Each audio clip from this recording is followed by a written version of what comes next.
आपके पास कोई श्योरिटी नहीं है कि आपकी शादी कितना अरसा निभनी है और कितने अरसे बाद टूट जानी है। ये आपकी बर्दाश्त पे है। आज आप बर्दाश्त ना करें तो कल आपकी शादी जो है वो कायम ही नहीं रहेगी। ये सारी बर्दाश्त के मामलात हैं।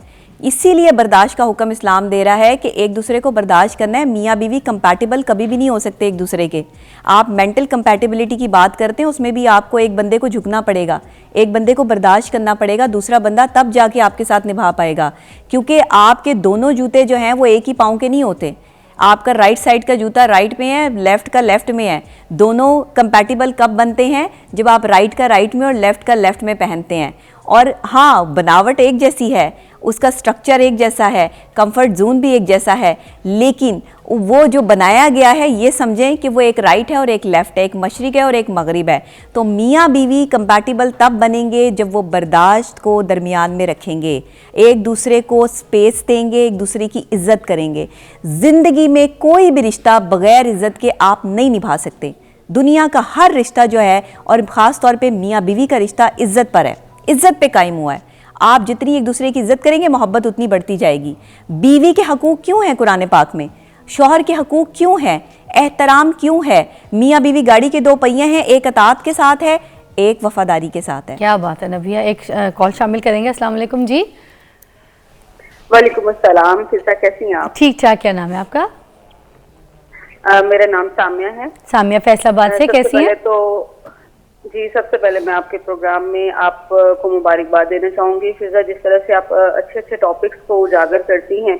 और हमेशा जो है वो मैंने आपको देखा है कि आपने एक लॉजिकल टॉपिक पे जो है वो गुफ्तगू की है। और आज जिस मेहमान को आपने बुलाया है माशाल्लाह से डॉक्टर नबीहा, ये वैसे ही मेरी फेवरेट हैं। इन्होंने हमेशा माशाल्लाह से जो है वो एक बावकार तरीके से जो है वो खवातीन के लिए जो एक लंबरदार बनी माशाल्लाह पे जब बात करती हैं बहुत ही लॉजिकली बात करती हैं। तो आज के लिए जो है वो दोनों खवातीन को मेरी तरफ से हैट्स ऑफ। और आपके टॉपिक के लिए भी जो है वो मैं थोड़ी सी गुफ्तगू करना चाहूंगी जी। मुझे जो है वो प्रोफेशनल लाइफ, आवाज ब्रेक हो रही है जी। मुझे जो है जी मुझे जो है आवाज ब्रेक हो गई थी। मुझे जो है मुझे जो अपने 20 साल प्रोफेशनल लाइफ में मैंने देखा है कि खवातीन जितनी मर्जी कोशिश कर लें, पाकिस्तान का जो कल्चर है हमारा ये मेल डोमिनेट ही रहेगा। आप जितना मर्जी कोशिश करें अपने आप को मनवाने की, आप स्किल बेस पे मनवा लें, आप टैलेंट बेस पे मनवा लें, आप अपनी एजुकेशन बेस पे मनवा लें, लेकिन जो मेल डोमिनेट सोसाइटी है ये आपको किसी सूरत आगे बढ़ने नहीं देगी। आप यकीन करें कि मैंने कोशिश की प्रोफेशनल लाइफ में अल्हम्दुलिल्लाह कितना बावकार तरीके से अपनी प्रोफेशनल लाइफ जो है वो गुजारी, लेकिन इसके बावजूद आपका जो कल्चर है और उस कल्चर में खास तौर पे आपके रिलेटिव, आपका अपना सबसे पहले जो पर्सनल हल्का होता है ना, वो रिलेशन, पर्सनल रिलेशन जो है ना वो सबसे पहले आ जाते हैं। तो वहाँ पे मुझे बहुत सारे जो है वो हर्डल्स फेस करने पड़े। नो डाउट डेफिनेटली फिजा आपको भी मैं जो है वो अपनी प्रोफेशनल लाइफ में देखती हूँ। मैं डॉक्टर नबीहा को भी देखती हूँ कि माशाल्लाह से कितना स्ट्रांगली उन्होंने जो है वो आगे स्टेप फॉरवर्ड लिया है अपनी प्रोफेशनल लाइफ को लेके। लेकिन अब बिलाखिर मेरे लिए रास्ता क्या बचा, यानी मैं अपनी सिर्फ बात ये बताना चाहूंगी कि बीइंग अ वुमन, जब आपने अपनी स्किल बेस पे भी अपने आप को मनवा लिया, आपने अपनी जो है वो टैलेंट बेस पे भी अपने आप को मनवा लिया, लेकिन जहाँ पे बात आती है हमारे मेल हजरात की और वो बात करते हैं कि जी या तो सोसाइटी में ये चल सकती है या मैं चल सकता हूँ, ठीक है ना, कोई भी ले ले, उसमें मैं समझ गई। मैं आपकी बात को आगे मेरी जान, मैं आपकी बात को आगे इलेबोरेट करवाती हूँ। आप सुनिएगा प्रोग्राम में क्या करना पड़ता है बिलाखिर। ठीक है, आप हमारे साथ ये सुनिएगा, अभी इस बात को एलेबरेट करते हैं। अच्छा, आपकी जो बात थी वो ऑलमोस्ट कुछ हद तक ठीक है, मगर एक जगह जो है वो मुझे आपकी बात से थोड़ा सा इख्तलाफ है कि आपने कहा मेल डोमिनेटिंग सोसाइटी है, यहाँ पर सब वही होता है जो मर्द चाहता है, मगर मुझे लगता है कभी ऐसी भी सिचुएशन होती है कि जहाँ पर मर्द सही होता है औरत गलत होती है, कुछ सिचुएशन में औरत सही होती है मर्द गलत होता है। मुझे लगता है ऊपर नीचे ये सिचुएशन चलती रहती है। कुछ जगह औरत भी गलत रेस में लग जाती है कि मैंने मर्द से मुकाबला करना है, तो ये सिचुएशन भी तो है। देखिए, एक खातून जो है ना, उसने ये एक मर्द की तरबियत भी करनी है और एक औरत की तरबियत भी करनी है। जिस दिन हमारे पाकिस्तानी माशरे में बेटियों के पैदा होने पे मिठाई बांटी जाएगी ना, उस दिन आप औरत का मुकाम देखिएगा, उस दिन आप लोगों की सोच देखिएगा। मुकाम सोच से मिलता है। जैसे ही आपकी सोच तब्दील होती है, पॉजिटिव होती है, आप किसी को भी अपनी ज़िंदगी में बेहतर मुकाम देते हैं। जहां आप नेगेटिव सोचते हैं किसी के बारे में, भी वो औरत है या मर्द, वहीं आप उसके मुकाम को जो है वो डिग्रेड कर देते हैं, गिरा देते हैं। बेसिक मुकाम होता है जो किसी की भी नज़र में होता है आपके लिए। यहाँ सूरत हाल ये है कि मियाँ की नज़र में बीवी का मुकाम और बीवी की नज़र में शौहर का मुकाम वो लेवल क्रॉस कर गया है कि जहाँ पर हम बदतमीज़ी की उस आखिरी हद को पार कर जाते हैं जो हमें नहीं करना चाहिए। माँ बाप सबसे पहले अपनी बेटियों को इम्पोर्टेंस देना सीखें।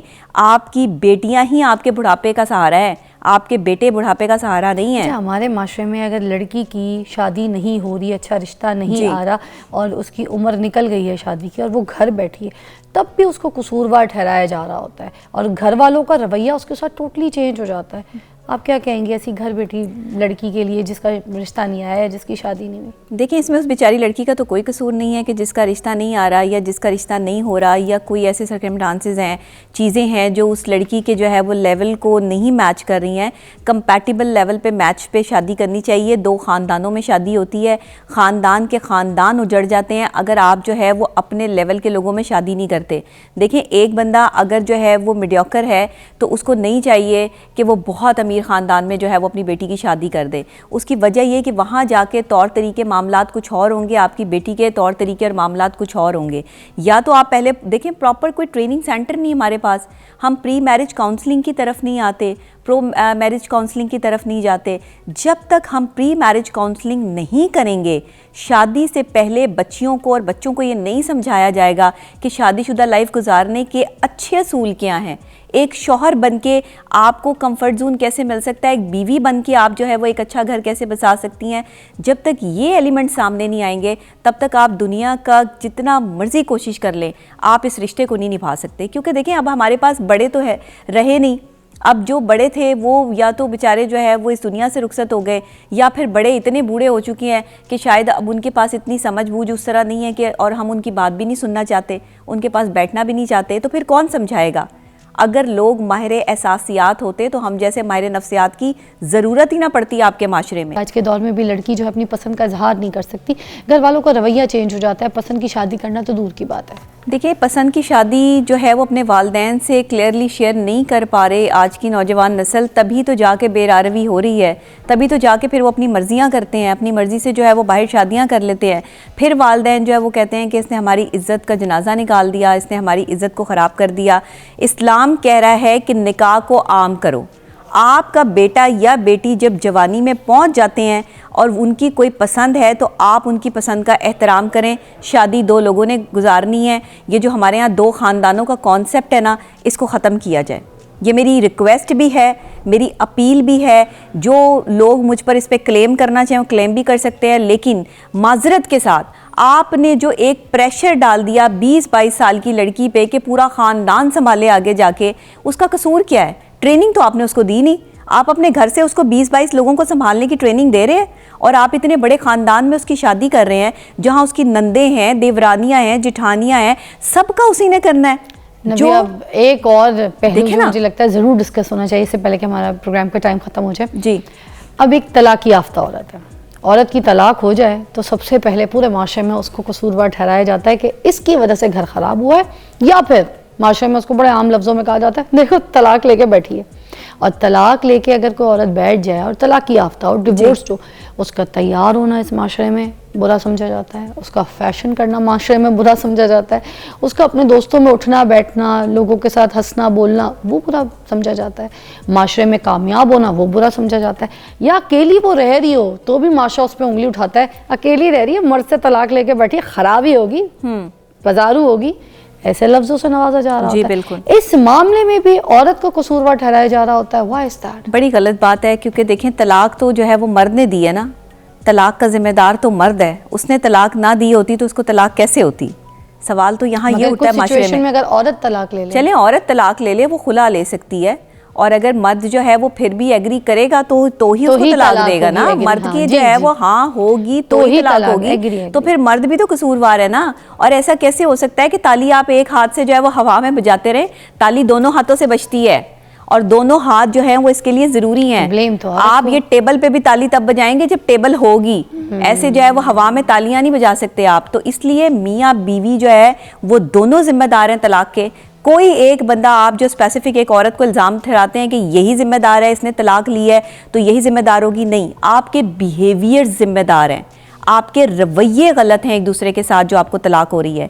आपके अंदर बर्दाश्त की कैफियत ख़त्म हो गई है। अगर आप बर्दाश्त कर रहे हैं तो फिर पैमाना लबरेज हो चुका है, फिर आपके बर्दाश्त की कैपेसिटी ख़त्म हो चुकी है। देखिए एक लेवल होता है बर्दाश्त का भी, उसके बाद इंसान बर्दाश्त भी नहीं कर पाता, वहाँ पे भी जाके रिश्ते ख़त्म हो जाते हैं। कुछ जो है वो बर्दाश्त ना होने की वजह से रिश्ते ख़त्म हो रहे हैं। आप ये नहीं कह सकते कि सिंपल इसी वजह से रिश्ते ख़त्म हो रहे हैं। वजह कोई भी हो, वजह मियाँ और बीवी ही हैं। तो इन्हें चाहिए कि इन्होंने अपने घर को बसाने के जो है ना वो चीज़ें ढूंढें जो आपके लिए कंफर्ट जोन में हो, ना कि एक दूसरे के लिए मुश्किलात पैदा करें। थैंक यू नबिया, थैंक यू। बहुत इंपॉर्टेंट टॉपिक पे आपने हमारा साथ दिया, बड़े अच्छी तरीके से चीज़ों को एलैबोरेट किया। फिर आपको मधु करेंगे फिर किसी ऐसी ज़बरदस्त टॉपिक पे। एक न्यूज़ ब्रेक है, उसके बाद आपको दोबारा ज्वाइन करते हैं।